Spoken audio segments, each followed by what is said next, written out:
First and foremost, hello everybody, and sorry for the amazingly awful quality on this video. I'll explain later.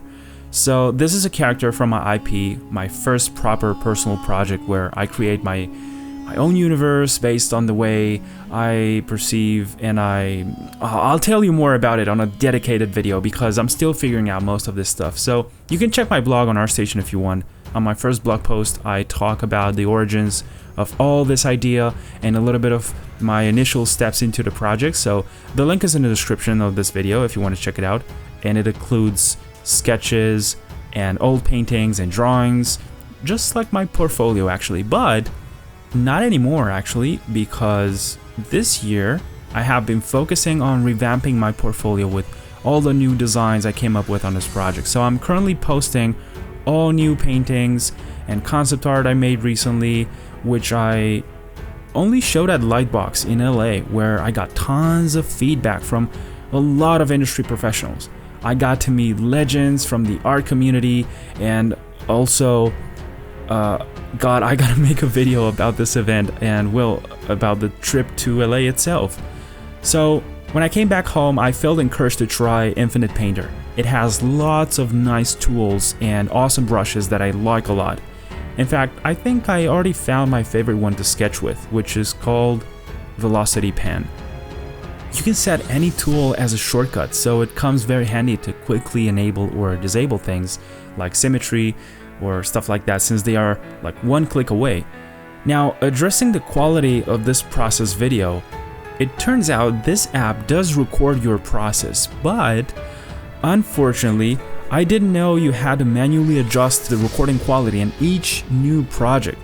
So this video is basically all I have from this process, and I was really excited to share with you guys. So even though it's a crappy quality, I mean, I don't know why, but I now notice it even crops the right side of the image. I've been struggling to visualize this guy for way too long now. So right after unlocking all features from Infinite Painter, I tried a few brushes and this sketch came to life. I can't express how happy I am with the result, but I feel such a relief. Now that I finally see this character design, I usually tend to overthink too much and spend time trying to make everything so perfect that most of the time it prevents me from even finishing anything. So this is what also happens with the story, the background of the characters, and of course not to mention the design of the things I consider most important, and also names. Names, man. Goddamn names. I hope I can soon decide names for things in my project.